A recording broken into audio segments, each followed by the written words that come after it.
సాయన్న, సాధిద్దాం పండుగ సాయన్న ఆశయాలను, సాధిద్దాం పండుగ సాయన్న ఆశయాలను. సభాధ్యక్షులు, చిల్కానగర్ ముదిరాజ్ సంఘం అధ్యక్షులు గోనె శ్రీకాంత్ గారి అధ్యక్షతన ఈరోజు చిల్కానగర్ చౌరస్తాలో ఒక గొప్ప మహనీయుడు, మన బడుగు బలహీన వర్గాల బంధువుకు, బీసీ కులాల రాబినుడు అయినటువంటి పండుగ సాయన్న గారి జయంతి కార్యక్రమానికి విచ్చేసినటువంటి నా బీసీ బంధువులు, ఎస్సీ ఎస్టీ బీసీ మైనార్టీ సబ్బండ వర్గాల నా బంధువులందరూ కూడా స్వాగత సుమాంజలు తెలియజేస్తా ఉన్నాను.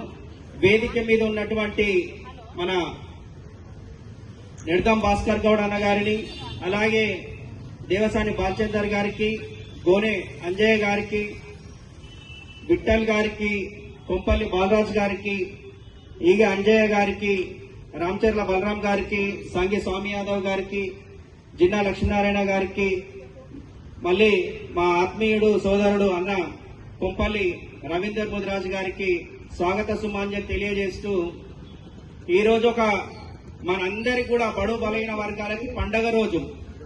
పండుగ సాయన్న ఆయన ఇంటి పేర్లోనే ఉంది పండుగ. మనందరికి కూడా 8వ తారీఖు 8వ నెల ప్రతి సంవత్సరం కూడా ఒక పండుగ వాతావరణంలో పండుగ చేసుకోవాలి మనము.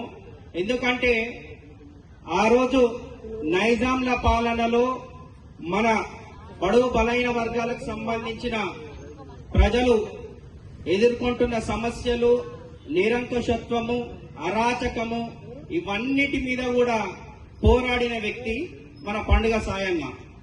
మన పండుగ సాయన్న గురించి జీవిత చరిత్ర ప్రతి ఒక్కరు కూడా తెలుసుకోవాలి. దాదాపు 150 సంవత్సరాల క్రితం ఆయన జన్మించినప్పటికీ కూడా ఆయన ఒక గొప్ప వీరుడు, శూరుడు అన్న సంగతి గతంలో ఉన్న ప్రభుత్వాలు ఏవి కూడా ఆయన చరిత్రను వెలికితీయలేదు, మరుగున పడేసినాయి ఆయన చరిత్రలు. ఎందుకంటే తెలంగాణ వీరులై శూరులై చరిత్ర వెలికి తీస్తే మాకు పుట్టగతులు ఉండవు అనే ఉద్దేశంతో అప్పుడు ఉన్నటువంటి ఆంధ్ర పాలకులు ఈ తెలంగాణ వీరుల చరిత్రను అన్ని కూడా మరుగున పడేసినాయి. మన దాంట్లో కొంతమంది ఎడ్యుకేటెడ్ అయ్యి మన వీరులై శూరులై ఒక్కొక్కరిగా ఈ తెలంగాణ సమాజంలో వాళ్ళ చరిత్రను తీస్తా ఉన్నారు. అన్ని వర్గాలలో అందరికీ కూడా వీరులు ఉన్నారు.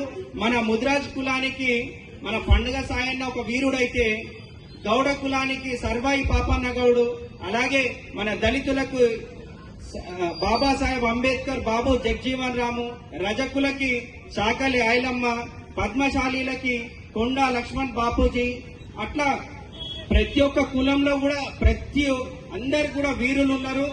ఆ వీరుల జయంతులు, వర్ధంతులు మనం కంపల్సరీ చేసుకోవాలి, వాళ్ళ చరిత్రను తెలుసుకోవాలి.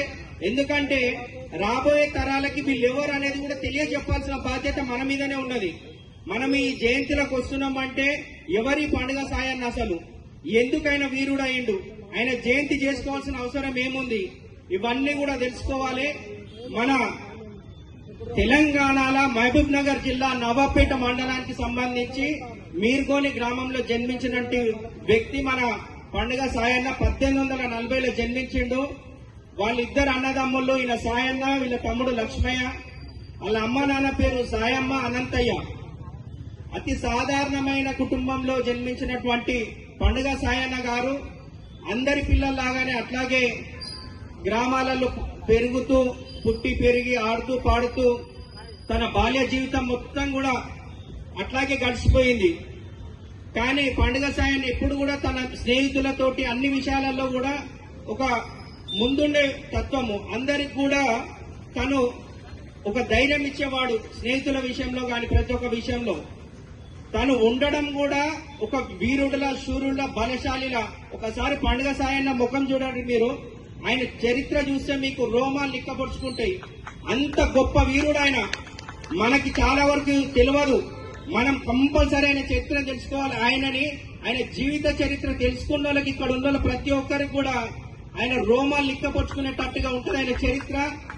అయితే పండుగ సాయన్న అందరి లేక పిల్లల లేకనే పెరిగిన బాల్య దశలో ఒకనొక సందర్భంలో గ్రామంలో వాళ్ళ ఊర్లో వాళ్ళ సొంత చిన్నమ్మ, అమ్మ వాళ్ళ చెల్లెని అప్పుడున్నటువంటి భూస్వాములు, పెత్తందారులు, పటేళ్లు, పట్వారీ వ్యవస్థలలో కొంతమంది కలిపి సామూహిక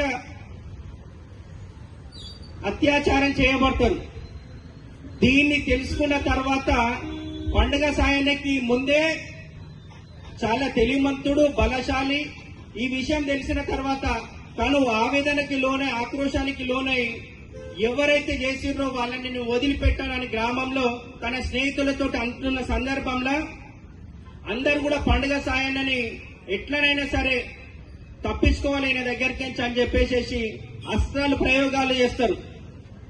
పండుగ సాయన్న ఆఖరికి తన భూమిని కూడా అక్కడ ఉన్నటువంటి భూస్వాములు, పెత్తందారులు గుంజుకుంటారు. పండుగ సాయన్న భూమిని మా మీదకి తిరగబడతావాను, అణగారిన వర్గానికి సంబంధించిన వ్యక్తివి, ఇవాళ మా మీదకి తిరగబట్టేంత మొగోడివైన వాను అని చెప్పి ఆయన భూమిని కూడా గుంజుకొని ఆయనని పుట్టగతులు లేకుండా చేద్దామని గుంజుకుంటారు. పండుగ సాయన్న భూమిని మా మీదకి తిరగబడతావాను, అణగారిన వర్గానికి సంబంధించిన వ్యక్తివి, ఇవాళ మా మీదకి తిరగబట్టేంత మొగోడివైన వాను అని చెప్పి ఆయన భూమిని కూడా గుంజుకొని ఆయనని పుట్టగతులు లేకుండా చేద్దామన్న వీళ్ళ ప్లాన్ ఉంటుంది.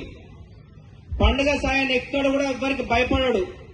ఏదైనా సరే నేను అనుకున్నా, నేను ఖచ్చితంగా చెయ్యాలన్న ఉద్దేశంతో ఆయన స్నేహితులతోటి నేను వీళ్ళని కొట్టాలి, వీళ్ళ పైన తిరగబడాలంటే నాకు ఆయుధాలు కావాలి, నాకు ధనం కావాలి, మందుగుండు సామాగ్రి కావాలి, నాకు సైన్యం కావాలని చెప్పి స్నేహితులతోటి సైన్యాన్ని తయారు చేపించుకొని అక్కడ ఉన్నటువంటి గడిలలో ఉన్నటువంటి ధాన్యాన్ని, బందూకులని, గడిల పాలనని రాత్రికి రాత్రి దండయాత్రలు చేస్తూ ఒక్కొక్కరుగా అన్ని ధాన్యాన్ని కూడా తీసుకొచ్చి ప్రజలకి పంచుతూ ఉంటాడు. ఇవాళ అన్నదానాలు అంటే చాలా మంది చేస్తూ ఉంటారు, కానీ అప్పుడు ఒక బుక్కెడు అన్నం దొరకడానికి అరిగోసలు పడ్డ రోజులు. అలాంటి పరిస్థితులలో ఆయన ధాన్యం తీసుకొచ్చి ప్రజలకి ఒక దేవుడుల, వీరుల సుభిక్షమైన పాలన అందించేటట్టుగా పండుగ సాయన్న అంటే ఒక బ్రాండ్ ని క్రియేట్ చేసుకుంటా ఉంటాడు. అలాంటి సందర్భాలలో పండుగ సాయన్నని ఏదైనా సరే అక్కడ ఉన్నటువంటి పండుగ సాయన్న కంటే ముందు పెత్తందారులు, జాగీర్దారులు, వీళ్ళ భూస్వాములు మా పెత్తానం ఎక్కడో తగ్గిపోతూ ఉన్నది, మా మాట ఎక్కడో చెల్లకుండా అయిపోతున్నది, పండుగ సాయన్నకి ప్రజలంతా జేజేలు కొడుతూ ఉన్నారు, మరి పండుగ సాయన్నకి జేజేలు కొడితే మాకేడ కప్పం కడతారు, మాకేడ పెత్తానం ఇయ్యరు అన్న ఉద్దేశంతో పండుగ సాయాన్ని ఖచ్చితంగా మట్టు పెట్టాలి. ఏదేమైనా సరే ఈయన మట్టు పెడితేనే మనకి ఈ గ్రామంలో గాని ఈ జిల్లాలో గాని మనకు ఉంటదని చెప్పేసి ఈ కప్పం కట్టేటోళ్ళు వీళ్ళందరినీ కూడా బెదిరిస్తా ఉన్నాడు. కప్పం కట్టొద్దు అంటా ఉన్నాడు, ధాన్యాన్ని మనకి ఇస్తలేడని చెప్పి పండుగ సాయానికి పక్క టార్గెట్ పెట్టి కూర్చోడిగా.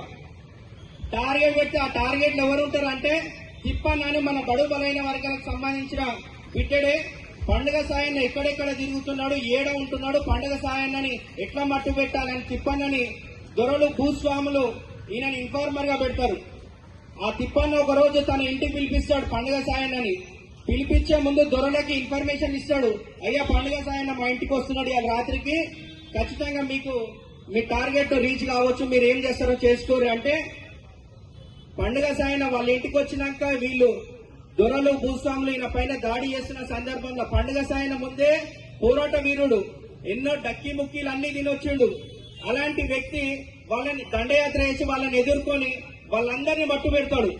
అక్కడికించి అందరినీ మట్టు పెట్టి బయటికి వెళ్ళిపోతాడు. అరే ఈసారి మనం ఎట్లా ఫెయిల్ అయినాం, రెండోసారి అయినా సరే. అప్పుడు అక్కడ ఉన్నటువంటి దొరలు, జాగీర్దారులు అంటే ఎవరో కాదు, వెంకటరెడ్డి, నాగిరెడ్డి, వెంకట్రావు ఇలాంటి పెద్ద మనుషులే.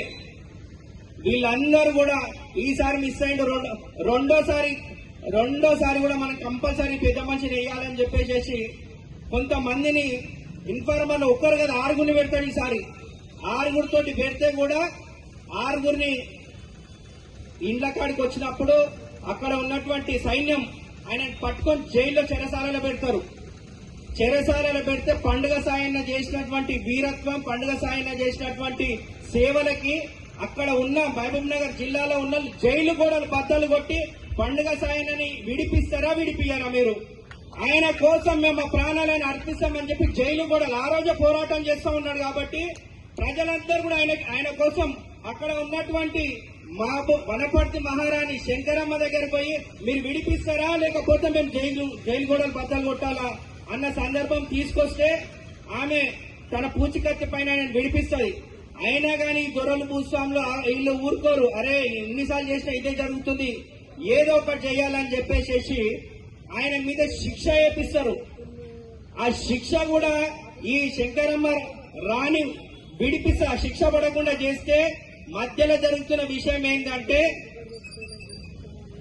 షోడ్దో నక్కో మారడాలనే ఒక శాసనం చట్టం ఉంటది. ఆ చట్టంలో వీళ్ళు ఏం చేస్తారు, గొర్రెలు భూస్వాములందరూ మారడాలు అనేది పెడతారు, కానీ చోడుదో అనే పదాన్ని పక్కకు జరిపి ఈ మారడాలు శాసనం పెట్టిరు, మీరు ఇది చేయాలని చెప్పి ఆ చెరసాలలో ఉన్నోళ్ళని పోలీసులకు చెప్తే వాళ్ళు ప్రజాక్షేత్రంలో పండుగ సాయాన్ని నాకు కిరాతకంగా తలకాయ ఒక దిక్కు మొండం ఎక్కువ దిక్కు చంపబడతారు. పండుగ సాయాన్ని చంపేస్తారు ప్రజాక్షేత్రంలోనే. అది చూసి తట్టుకోలేక ఎవరైతే పండుగ సాయాన్ని లోపల పెట్టిరో, పండుగ సాయాన్ని మీద కక్ష కట్టిరో వాళ్ళందరినీ కూడా ప్రజలే దగ్గర నుండి తగలబెట్టేస్తారు. అంత కిరాతకంగా జరుగుతుంది. పండుగ సాయన్న ఒక గొప్ప వీరుడు. ఆ వీరుడు ఉంటే మనకి ఇబ్బంది లేక అని చెప్పి ఏదైతే జరుగుతుందో నేటి సమాజంలో కూడా అదే జరుగుతా ఉన్నది. అందుకోసమే మనం అందరం కూడా ఎస్సీ, ఎస్టీ, బీసీ, మైనార్టీ, సబ్బండ వర్గాలు కూడా మనం అందరము ఏకం కావాల్సిన అవకాశం ఎంతైనా ఉన్నదని చెప్పేసి నేను కోరుతా ఉన్నాను. ఇంకొక విషయం చెప్తా ఉన్నాను, మనం అందరం కూడా ఆయన చరిత్ర తెలుసుకోవడం ఎంత ముఖ్యమో భావితరాలకు అదే చెప్పాలి. భావితరాలకు తెలియాలంటే ఇలాంటి చౌరస్తాల మీద లేకపోతే ట్యాంక్ బండ్ లాంటి చౌరస్తాల మీద, ట్యాంక్ బండ్ దగ్గర మహనీయుల విగ్రహాలు ఏవైతే ఉంటాయో ఆ విగ్రహాల సరసాల పండుగ సాయన విగ్రహం కూడా పెట్టాలి. పాఠ్య పుస్తకాలలో కూడా ఆయన చరిత్ర పెడితేనే ఆయనకు మనం నిజమైన నివాళులు అర్పించినట్టు అని చెప్పేసి నేను ఈ సందర్భంగా మీ అందరికీ తెలియజేస్తా ఉన్నాను. భావి తరాలకు తెలియాలంటే పాఠ్య పుస్తకాలలో ఉండాల్సిందే, ఆయన విగ్రహాల చౌరస్తాల మీద ఉండాల్సిందే. ఏదైతే బాబాసాహెబ్ అంబేద్కర్, బాబు జగజీవన్ రామ్ మహనీయుల విగ్రహాలు ఎట్లయితే ఉంటున్నాయో అదే విధంగా పండుగ సాయన విగ్రహాలు కూడా ఉండాలి. ఇది ఖచ్చితంగా చెయ్యాలి. మన బీసీ బిడ్డలందరూ కూడా ఏకం కావాలి. ఈ తెలంగాణ రాష్ట్రంలో బడుగు బలైన వర్గాలలో బీసీ కుటుంబంలో అత్యధిక జనాభా ఉన్న కుటుంబం ఏదైనా ఉన్నది, ఏ కులమైన ఉన్నదంటే అది ముదిరాజ్ కులం అని చెప్పేసి నేను ఈ సందర్భంగా తెలియజేస్తా ఉన్నాను.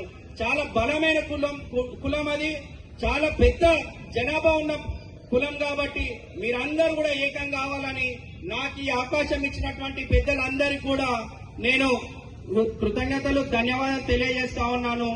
జోహార్ పండుగ సాయన్న, జోహార్ పండుగ సాయన్న.